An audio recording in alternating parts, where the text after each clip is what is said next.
हुआ क्या था, शेरवानी पहन के, टोपी पहन के, दाढ़ी रख के देखने वालों को लग रहा था कि मुसलमानी है।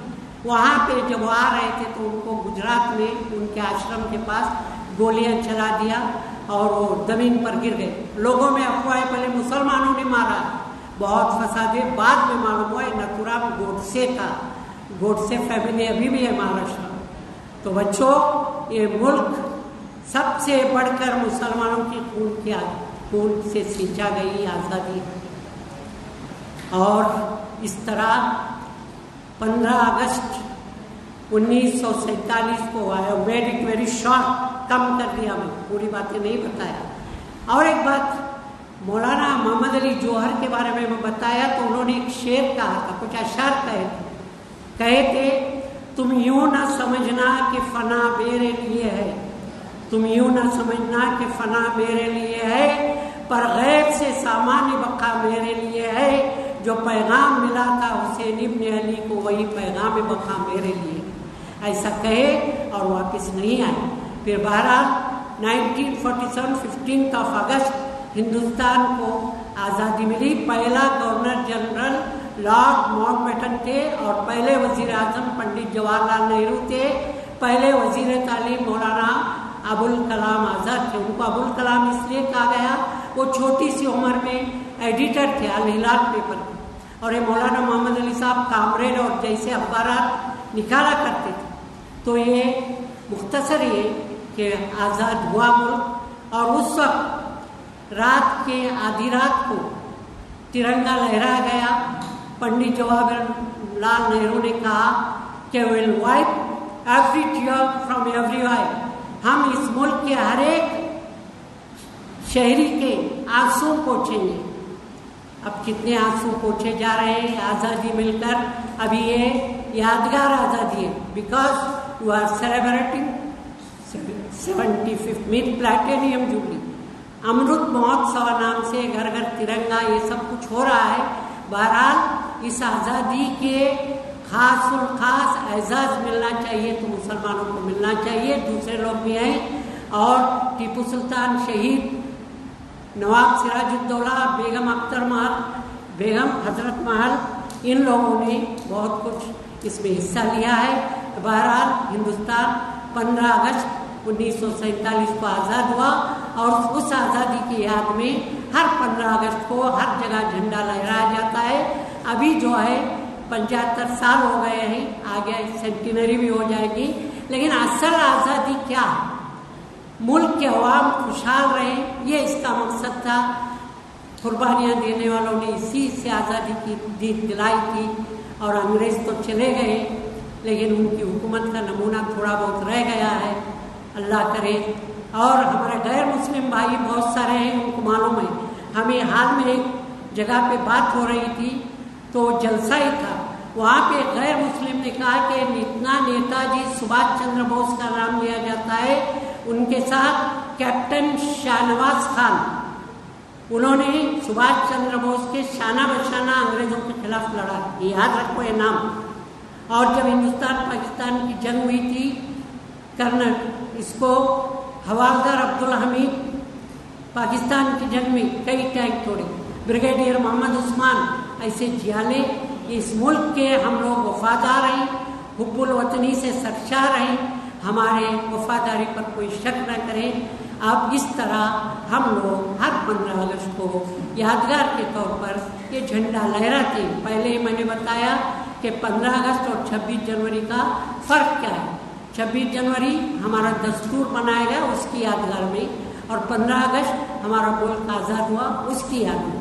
बस आप लोगों से एक रिक्वेस्ट है कि लोकल लैंग्वेज पे अबूरियत हासिल करें, कन्नड़ा लैंग्वेज, ताकि गैर रियासत के लोगों पर, गैर मुस्लिम जो हैं वो कन्नड़ा ज़बान बोलते हैं, उन तक हमारा पैगाम पहुँचाएँ, अपनी बातें पहुँचाएँ। इसलिए कन्नड़ा है, इंग्लिश है, इस पर अबूरियत हासिल करें।